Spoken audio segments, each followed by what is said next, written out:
maravilhosa. Peço que a amada igreja abra vossas Bíblias, livro de Juízes. Livro de Juízes, capítulo 9, verso 50.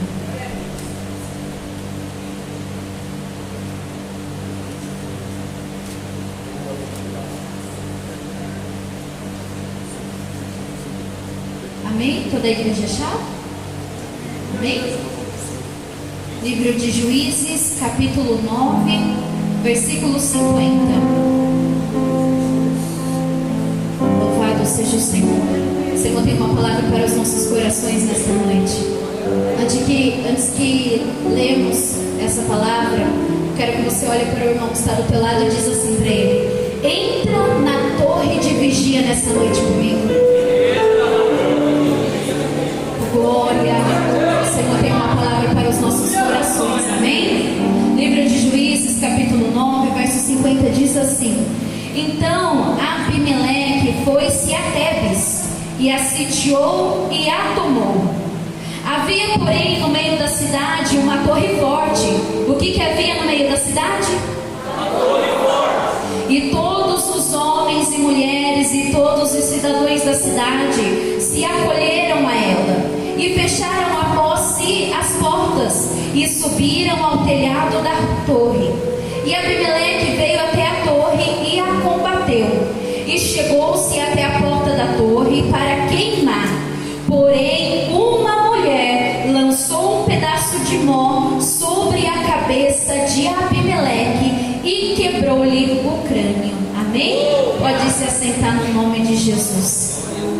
A Bíblia vai nos dizer que para que possamos entender essa história, precisamos ir alguns capítulos atrás. E a Bíblia vai começar essa história dizendo sobre a vida do pai de Abimeleque. O pai de Abimeleque era Gideão. Por esses tempos atrás eu ministrei aqui sobre o rei Abimeleque e sobre o seu irmão. Eu não sei se vocês lembram quando eu ministrei sobre a parábola de Jotão. E a Bíblia vai nos dizer que Deus, ele chama Gideão agora para libertar o povo de Israel da mão dos medianitas. A Bíblia vai nos dizer que os medianitas estavam invadindo a cidade e tomando tudo aquilo que eles plantavam. E a Bíblia vai nos dizer que eles com medo se escondiam. E Deus agora vai chegar até Gideão e vai chamar ele como juiz, como libertador de Israel. A Bíblia vai nos dizer que o tempo se passa após Gideão libertar Israel das mãos dos midianitas. A Bíblia diz que Gideão agora vai ter 70 filhos. E com esses 70 filhos tinha um chamado Abimeleque e Jotão. A Bíblia diz que quando Gideão morre, Abimeleque, ele vai tramar contra a vida dos seus irmãos, porque Israel ficou sem juiz. Naquela época não tinha rei, mas tinha juiz que governava sobre Israel. E a Bíblia vai nos dizer que agora Gideão morre, Abimeleque quer tomar o trono do pai. Abimeleque quer se tornar juiz, governador de Israel. E a Bíblia vai nos dizer que agora, pela ordem,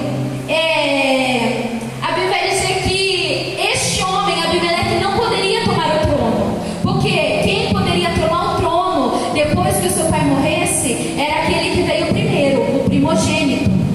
Mas a Bíblia vai nos dizer que ele vai armar contra os seus irmãos e vai matar os 70 irmãos. A Bíblia diz que ele chama todos os irmãos para uma festa e ali trama contra eles. E ali há uma emboscada contra eles. A Bíblia vai relatar que um de seus irmãos, o mais novo, diz os historiadores, que ele vai conseguir fugir, este por nome de Jotão. E a Bíblia diz que por algum tempo ele ficou escondido. Mas agora este homem vai tomar Israel como juiz, como governador. É por isso que nós temos que tomar cuidado com aquele que Deus já rejeitou, mas queremos deixar como liderança. Queremos deixar como liderança na nossa vida.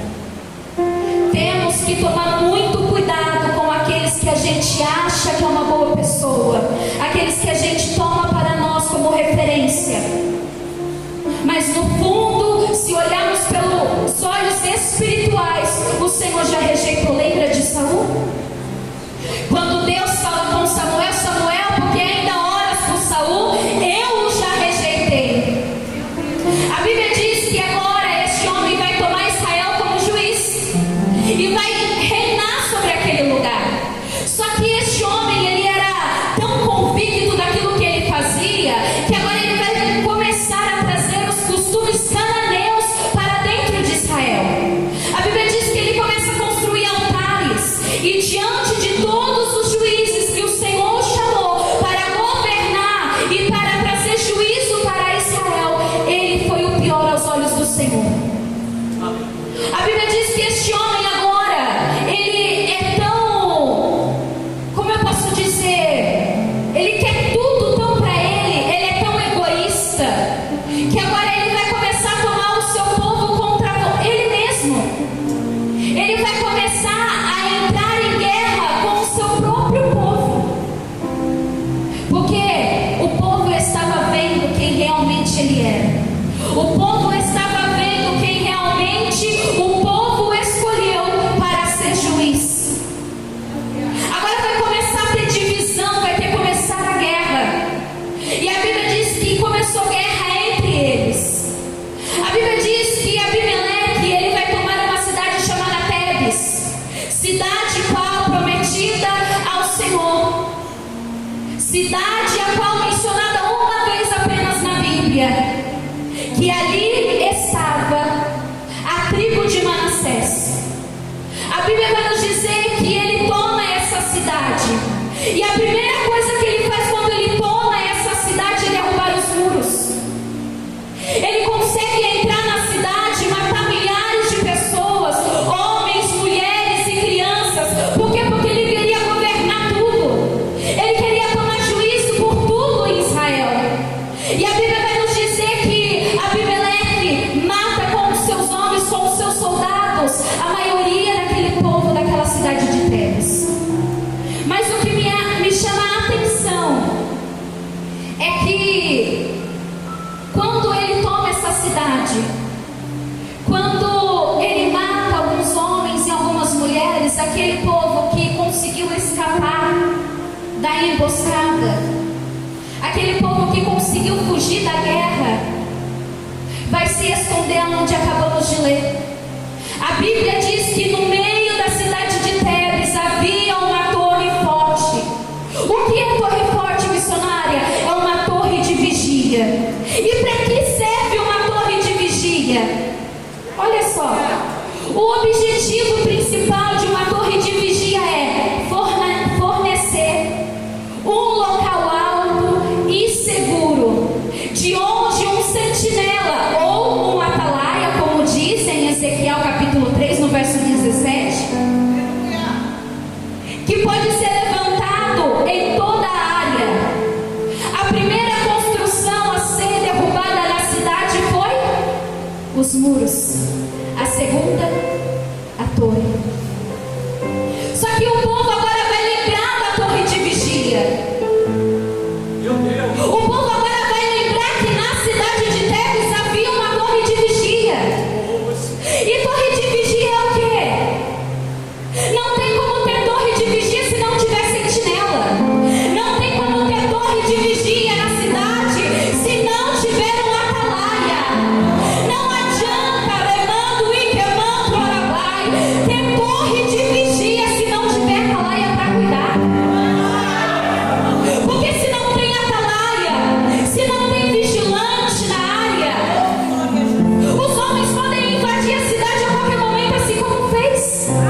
Se a torre era forte, era porque era bem estruturada. Se a torre era forte, era porque era bem alta. Quem estava lá em cima conseguia ver os inimigos, independentemente se estivessem de perto ou de longe. O povo agora vai se esconder nessa torre de vigia. E a Bíblia vai nos dizer que uma mulher, a Bíblia não relata o nome, não relata o endereço, não relata de onde ela veio e de onde ela foi depois do acontecido. Eu tomo para mim que essa mulher era uma anônima que é citada na Bíblia. Não só ela, mas se lemos a Bíblia toda, vamos ver que vários anônimos são citados na Bíblia. Não tem nome, não tem endereço, não tem cargo, não tem chamado, mas estava na torre de vigia. A Bíblia diz que essa mulher subiu no mais alto da torre de vigia, e quando ela chegou lá em cima, ela pegou uma pedra de moinho e tacou lá de cima na cabeça de Abimeleque. Ela matou este homem corrupto, este homem mau, este homem orgulhoso. Não tinha nome, não tinha endereço. A Bíblia não diz de onde ela veio, para onde ela foi depois do acontecido. A Bíblia só menciona que essa mulher anônima matou um juiz mau.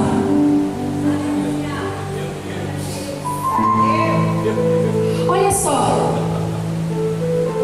a torre serve para guardar as cidades, proteger as vinhas, proteger os campos ou pastagens.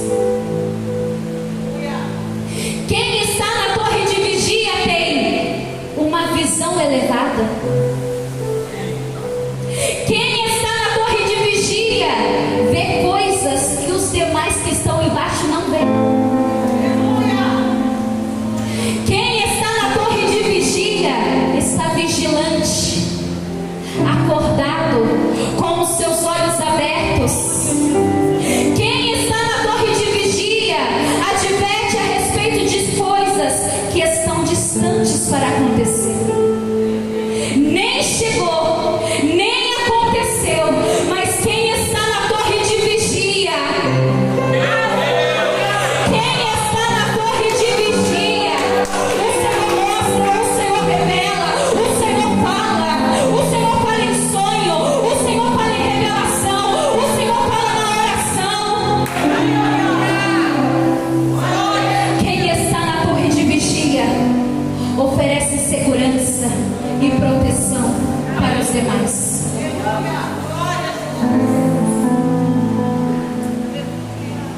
Enquanto eu estava preparando essa ministração, o Senhor falou algo no meu coração. Quando eu escrevi oferece segurança e proteção para aqueles que estão embaixo, o Senhor ministrou assim no meu coração: aquele que está na torre de vigia tem que suportar os mais fracos. Aquele que está na torre de vigia tem que suportar aquele que não está vendo o que você está vendo. Aquele que está na torre de vigia tem que suportar, remando e queimando a visão, a ampliedade, queimando e remando porque os olhos daquele que está na torre de vigia vê aquilo que aquele que está lá embaixo não consegue ver.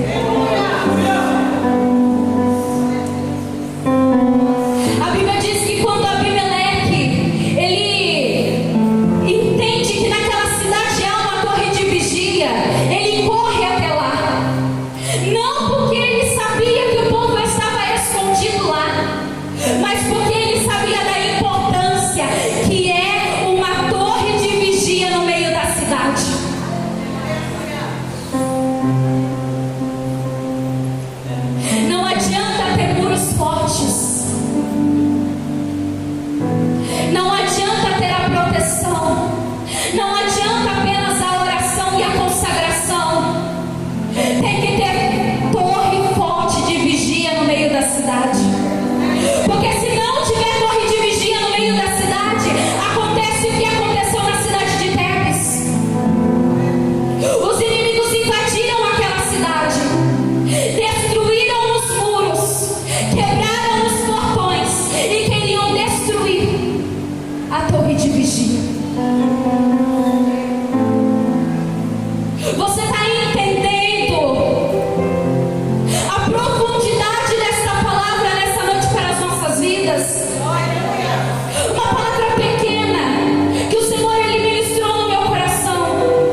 Aleluia, Jesus.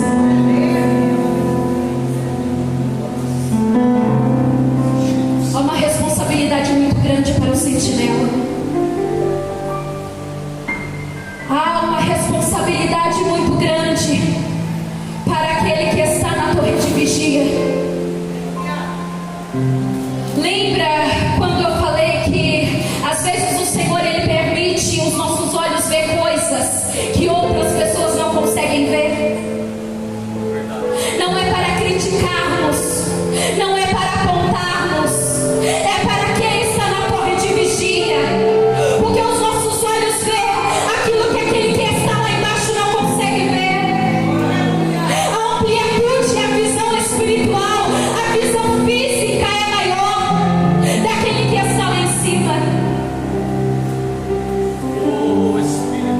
Eu quero ler aqui para você, livro de Ezequiel, capítulo 3, versículo 17. Se não quiser abrir, não precisa. Vou ler desde o versículo 16. Diz assim: o atalaia de Israel. E sucedeu que ao fim de 7 dias veio a palavra do Senhor a mim dizendo: filho do homem, eu te dei por atalaia sobre a casa de Israel, e tu da minha boca ouvirás a palavra e os avisará da minha parte. Quando eu disser ao ímpio, certamente morrerás, não avisarás tu, não falando para o avisar o ímpio acerca do seu caminho ímpio, para salvar a sua vida. Aquele ímpio morrerá na sua maldade, mas o seu sangue da tua mão o requererei.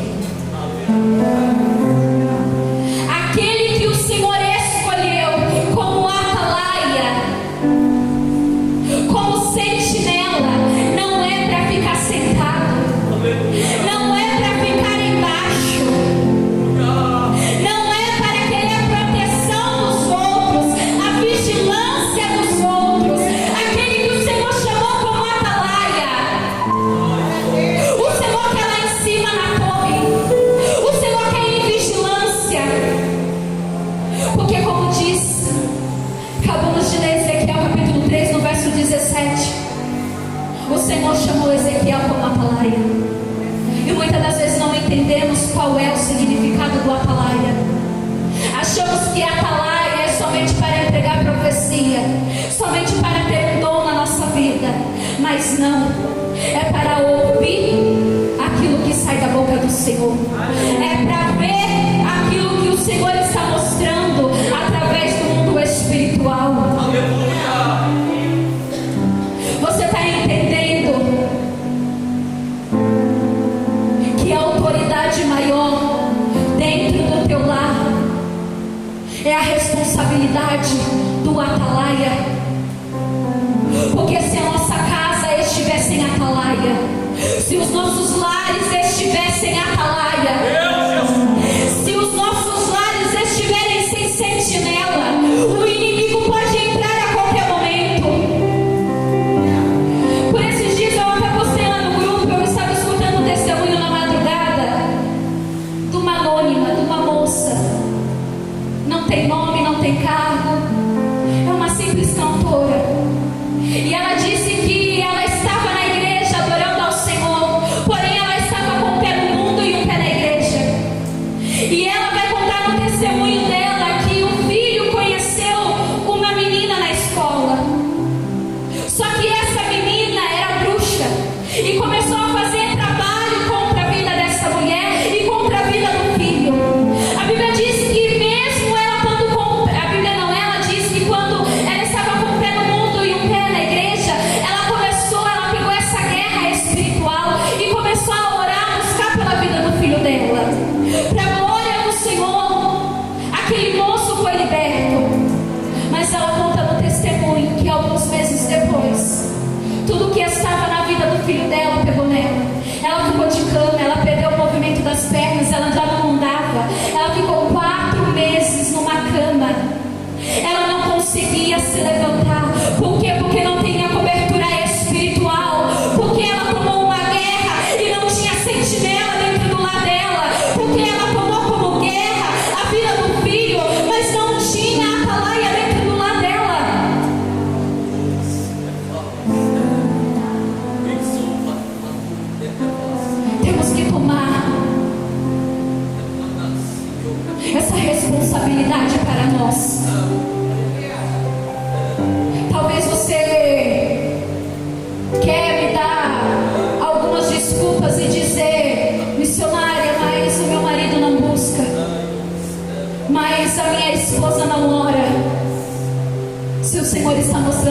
você é porque você foi chamada como atalaia. Se o Senhor está permitindo os seus olhos ver coisas espirituais que o teu marido ou a tua mulher não está vendo, é porque o Senhor chamou você como atalaia. E qual é o papel do atalaia? Está vigilante. 24:48.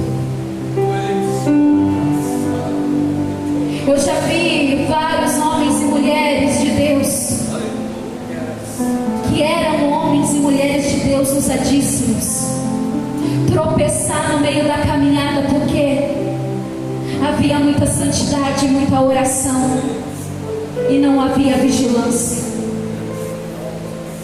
Temos que vigiar todo o tempo, dentro e fora de tempo. Temos que estar vigilantes com os nossos olhos espirituais abertos. E como que abrimos nossos olhos espirituais? Através da oração, através da consagração, através do jejum, da busca, da intercessão.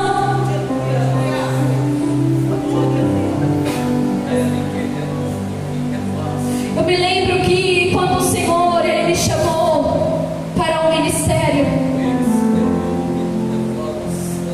eu falava para o Senhor assim: Senhor, eu não gosto de orar pelas pessoas.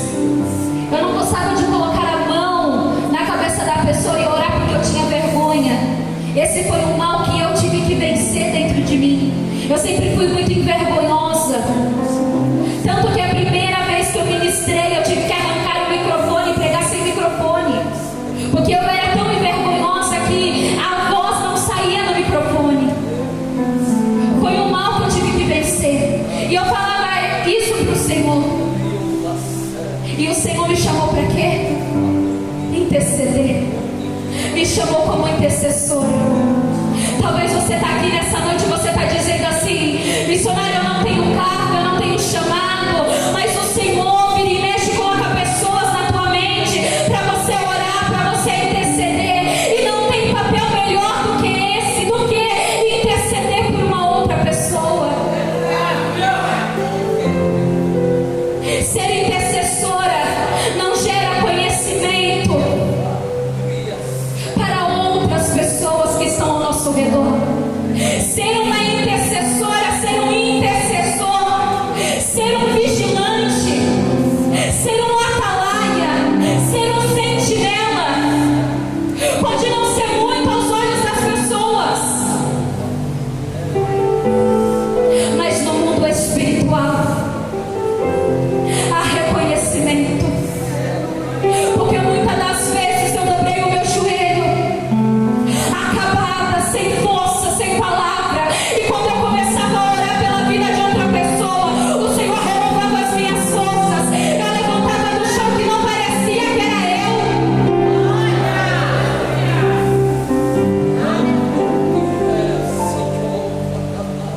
Ser um sentinela não é somente cuidar da sua cidade, cuidar da tua casa.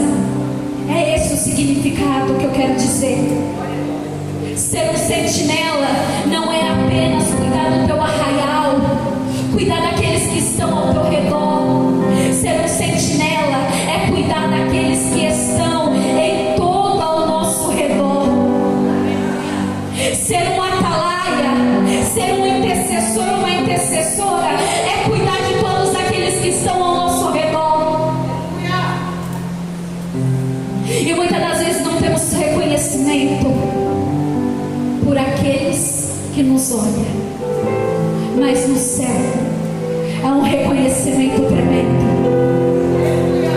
Então você que é um intercessor, você que é uma intercessora, você que busca, você que é um anônimo, você que é uma anônima, não pare.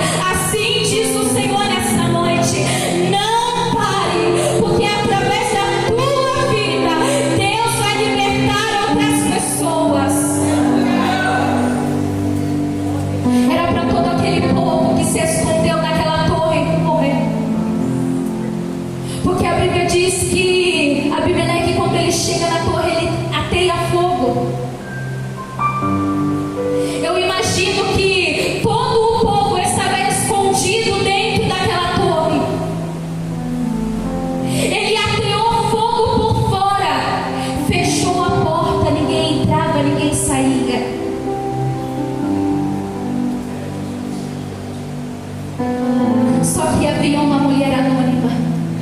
subiu até o mais alto daquela torre, pegou uma pedra de moinho.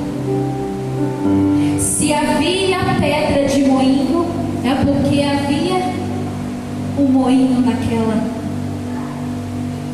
torre. E moinho serve para quê? Para moer. E moinho serve para quê? Para tirar aquilo que está no mais profundo, aquilo que está no oculto, no escondido. Muitas das vezes Deus nos coloca no moinho. Muitas das vezes Deus nos permite entrar no moinho. Para quê? Para que possamos ser verdadeiros atalaias, verdadeiros sentinelas.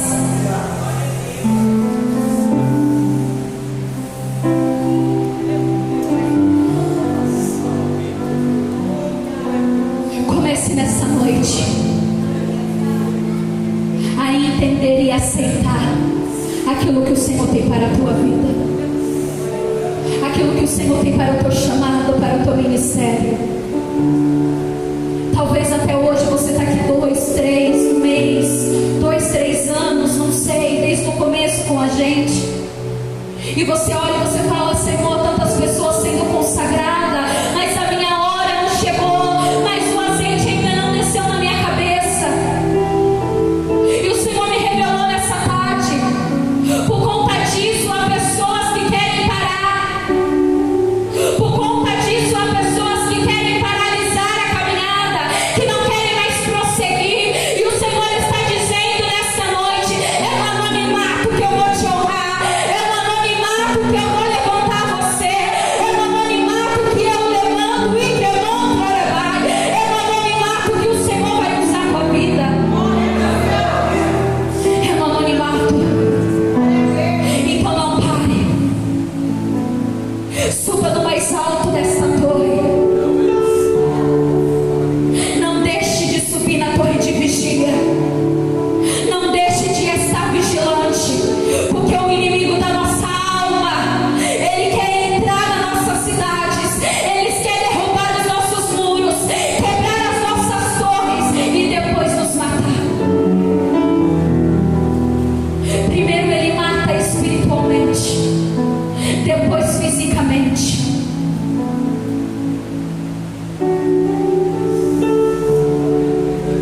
Abimeleque secou aquela cidade. A esperança daquele povo já não tinha mais.